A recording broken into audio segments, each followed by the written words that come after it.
Ares de Munt, a two-taxi town of a little under 9,000 people that lies an hour northwest of Barcelona, hides neither its colors nor its loyalties.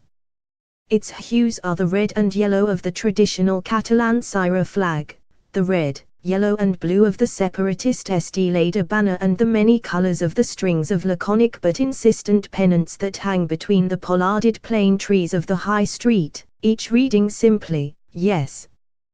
While it lacks the cosmopolitan clout of the Catalan capital and the smart yacht clubs that dot the nearby coast, the hillside town has earned its place in contemporary history. It was here, 8 years ago, that the early simmerings of regional discontent began to come to the boil when the residents of Ares de Munt became the first Catalans to vote on a now familiar question: do you agree that Catalonia should become an independent, democratic and social state of law, integrated in the European Union? Town after town followed suit and the movement snowballed, culminating in October's unilateral declaration of independence after a region-wide vote showed 90% in favor on a turnout of 43%. On October the 27th, less than an hour after secessionist Catalan MPs voted to declare independence, Spain's Senate gave the country's Prime Minister, Mariano Rajoy, power to assume control of Catalonia. As well as sacking the regional president, Carles Puigdemont, and his pro-independence government, Rajoy called snap elections to be held on December the 21st. Although Puigdemont is in Belgium and his former vice president, Oriol Junqueras, is in jail pending possible charges including rebellion and sedition, both they and their parties are going to contest the election. More than a dozen Catalan leaders face charges, but all are eligible to stand so long as they are not convicted and barred from public office.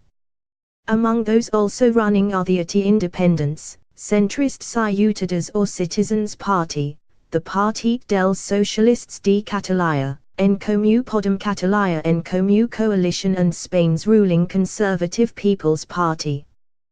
Pro-independence parties used the polls 2 years ago as a de facto vote on splitting from Spain, and Puigdemont's coalition set about paving the way for the unilateral referendum. Pro-independence parties will be looking to use next week's vote to maintain their momentum.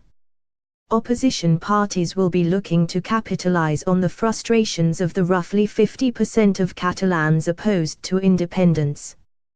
Members of the 135-seat Catalan Parliament are elected using proportional representation. The seats are divided into 4 districts. At least 3% of the vote in each district is needed to win seats, and 68 seats are needed for a majority.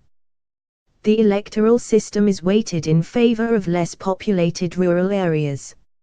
Spain responded by sacking the Catalan government and calling fresh elections, which will see people casting their votes next week.